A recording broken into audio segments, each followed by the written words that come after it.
کہ کیا اسی وجہ سے تو ہماری دعائیں نہیں رکی ہوئی؟ کیونکہ جب تک وہ بندہ معاف نہیں کرتا تو اللہ کے ہاں بھی معافی جو ہے وہ قابل قبول نہیں ہوتی۔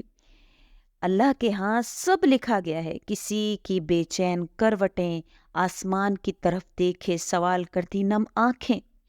آپ کی وجہ سے وہ کتنا رویا ہوگا، سجدوں میں اس نے کتنے آنسو بہائے ہوں گے،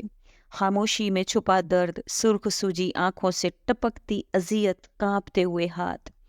کوئی انسان آپ کی وجہ سے مسکرانا بھول گیا ہو، کوئی ہنستے ہنستے رو دیتا ہو، کوئی مٹھیاں مضبوطی سے بند کیے آنسو رکنے کی کوشش کرتا ہو، کسی نے خود پر خوشیاں حرام کر لی ہوں آپ کی وجہ سے، کسی کو پسندیدہ چیزوں سے رغبت ہی نہ رہی ہو آپ کی وجہ سے، کسی کے دکھ نے غصے کی شکل اختیار کر لی ہو آپ کی وجہ سے، کسی کا دکھ چہرے کی زردی اور آنکھوں کے حلقوں کی صورت چہرے پر نظر آنے لگا ہو آپ کی وجہ سے، اور کوئی خود پر کوئی نقلی لبادہ اوڑے اندر سے ختم ہوتا چلا جا رہا ہو آپ کی وجہ سے، کوئی نیند پاگل ہو چکا ہو آپ کی وجہ سے، بے مقصد ہنستا رہتا ہو، ہوش میں آنے پر دوبارہ اسی شدت سے رو بھی لیتا ہو۔ آپ کو لگتا ہے کہ سونپی ہوئی اذیتوں کی معافیاں یوں ہی مل جایا کرتی ہیں؟ آپ لوگ انسانوں میں رب سی خصوصیت ڈھونڈنے میں لگ جاتے ہیں، ہر انسان میں عیب ہوتے ہیں، اس کی خاصیتوں کی طرف دیکھا کریں، اس کے عیب کو نظر انداز کر دیا کریں۔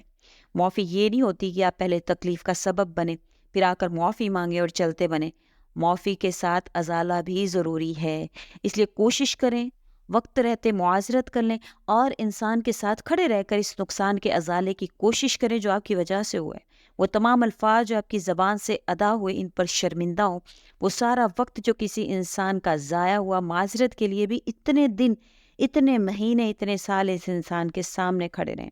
نقصان جس نوعیت کا ہوتا ہے معاذرت بھی اسی نوعیت کی ہونی چاہیے۔ آپ کی خالی معاذرت کا کسی نے اچار نہیں ڈالنا، تو کسی نے، اور بے شک غلطیاں انسانوں سے ہوتی ہیں، اگر غلطی ہوئی ہے تو آپ کو چاہیے کہ اس کا ازالہ کریں، اور ازالہ بھی انسانوں نے ہی کرنا ہوتا ہے، کسی اور نے تو نہیں کرنا، ورنہ پھر رب کے سامنے جو آپ کا پھر معاملہ ہے پھر اس کے لیے تیار رہیں کہ اللہ تعالیٰ اس کے بدلہ میں آپ پر کیا معاملات ڈال سکتے ہیں۔ آج کا وظیفہ آپ صلی اللہ علیہ وسلم کی بتائی ہوئی ایک ایسی تسبیح ہے جس کو آپ صلی اللہ علیہ وسلم نے فرمایا کہ میزان میں بہت بھاری اور زبان پر ہلکے کلمات ہیں۔ فجر کے بعد اگر آپ یہ کلمات کی ایک تسبیح کر لیتے ہیں اور اس کے ساتھ میں نے جو آپ کو مکمل طور پر بات ذکر کی، اگر آپ کے ذہن میں، کیونکہ ہر انسان کو پتہ ہوتا ہے اس نے کس کے ساتھ کیا کیا ہے، آپ اپنے ذہن پر زور ڈال کر دیکھیں، اگر آپ کی حاجات پوری نہیں ہو رہی ہیں، آپ گڑ گڑا رہے ہیں، رو رہے ہیں، مانگ رہے ہیں اور آپ کی صدائیں سنی نہیں جا رہی ہیں، تو اپنے ذہن پر زور ڈالیں کہ کہیں میں نے کسی کا کوئی حق نہیں مارا ہو، کہیں میں نے کسی کا دل نہیں دکھایا ہو۔ جو میں نے آپ سے ذکر کیا ہے کہ ان وجوہات میں سے کوئی ایک وجہ آپ کی وجہ سے تو کوئی پریشان نہیں ہوا، اگر ہے تو خدا را اس کو راضی کریں، اس سے معافی مانگیں، اس کا ازالہ کریں، اور پھر آپ دیکھیں آپ کی زبان سے نکلے الفاظوں کو اللہ کس طرح سے چٹکیوں میں پورا فرماتے ہیں، آپ کے قفل کس طرح سے ٹوٹتے ہیں، آپ کے نصیب کے بنتالے کس طرح سے کھلتے ہیں، کس طرح سے عرش سے آپ کے لیے فیصلے اترتے ہیں۔ تو آج کی تسبیح سبحان اللہ و بحمدہ سبحان اللہ العظیم و بحمدہ استغفر اللہ کے حوالے سے ہے۔ یہ وہ کلمات ہیں،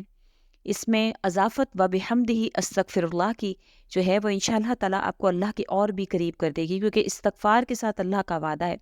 اور یہ تسبیح ایک صحابی کو آپ صلی اللہ علیہ وسلم نے بتائی تھی کہ ان کے گھر میں روزی کی تنگی تھی، تو اس کے حوالے سے آپ صلی اللہ علیہ وسلم نے ان کو فجر کے بعد پڑھنے کی تلقین کی تھی۔ تو بہت ساری وجوہات ہیں، بہت سی احادیث مبارکہ ہیں، بخاری شریف کا اختتام بھی اسی حدیث پر ہوتا ہے کہ ایسے کلمات جو زبان پر بہت ہلکے اور میزان میں بھاری ہیں، اور یہ کلمات جو آپ اخلاقیات کا مظاہرہ کرتے ہیں، حقوق العباد جو ہے وہ آپ ادا کرتے ہیں، ان کا آپ لحاظ رکھتے ہیں، ان کو آپ ملحوظ خاطر رکھتے ہیں، تو یہ بھی میزان میں بڑے بھاری تلتے ہیں، خواہ وہ دنیا ہو یا آخرت ہو،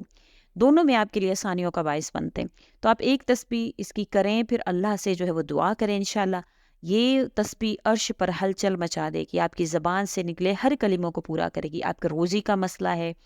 آپ کسی بھی حوالے سے پریشان ہیں، آپ کے گھریلو مسائل ہیں، آپ کی گھر میں ناچاکیاں ہیں، لڑائیاں ہیں، جو بھی مسئلے ہوں گے اللہ کریم انشاءاللہ ان کو حل فرمائیں گے، اور اس کے ساتھ ساتھ میری اس بات پر عمل کیجیے گا۔ وظیفہ کی اجازت تو نہیں ہے کیونکہ یہ مسنون عمل ہے، لیکن بعض لوگ پھر بھی پوچھتے ہیں، تو ان کے لیے اتنا ضرور کہوں گی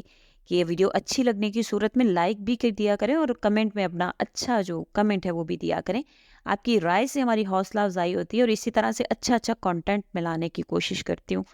اور انشاءاللہ تعالیٰ آپ ضرور کمنٹ میں اپنی رائے کا اظہار کیا کریں. سبحان اللہ ماشاء اللہ جو بھی آپ کا کمنٹ ہو یا اپنا نام لکھ دیا کریں, اپنی دعائیں جو ہیں وہ ہم سے ذکر کیا کریں. جو لوگ پڑھتے ہیں پھر وہ آپ کی دعاؤں پر آمین کہتے ہیں یا آپ کی پریشانیوں پر آمین کہتے ہیں, تو آپ کی دعا جو ہے وہ اور زیادہ مقبولیت کے درجے کو پہنچ جاتی ہے. ویڈیو اچھی لگی ہو تو لائک کریں, شیئر کریں اور میرے چینل کو سبسکرائب کرنا مت بھولیں. اسی کے ساتھ اجازت چاہوں گی. اللہ حافظ.